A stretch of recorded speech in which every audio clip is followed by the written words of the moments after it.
आज बनवणार होती मी अरवीची फ्राय.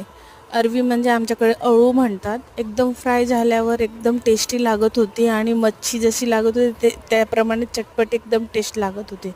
तर त्याला मी उकडून घेतलं थोडंसं आणि नंतर मीठ मसाला आणि मच्छी फ्रायवाला मसाला लावून घेतला. तव्यावर लसूण आणि कढीपत्ता असं तेलामध्ये टाकून घेतलं आणि रव्यामध्ये जसं आपण मच्छी फ्राय करताना जसं लावून घेतो रवा त्याप्रमाणे लावून घेतला आणि स्लो याच्यावर मी सगळे लावून घेतले सेट करून आणि त्याच्यावरून थोडंसं अजून तेल टाकून त्याला स्लोमध्ये फ्राय करून घेतलं. जसं मच्छी फ्राय करतो त्याप्रमाणे थोडंसं लालसर झाले की पलटून घ्यायची.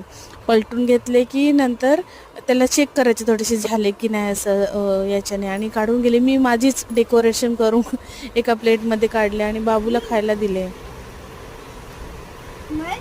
त्याची मस्त रिॲक्शन आहे. अशी होती. तुम्हाला कशी वाटली? तुम्ही पण बनवून बघा. Bye bye.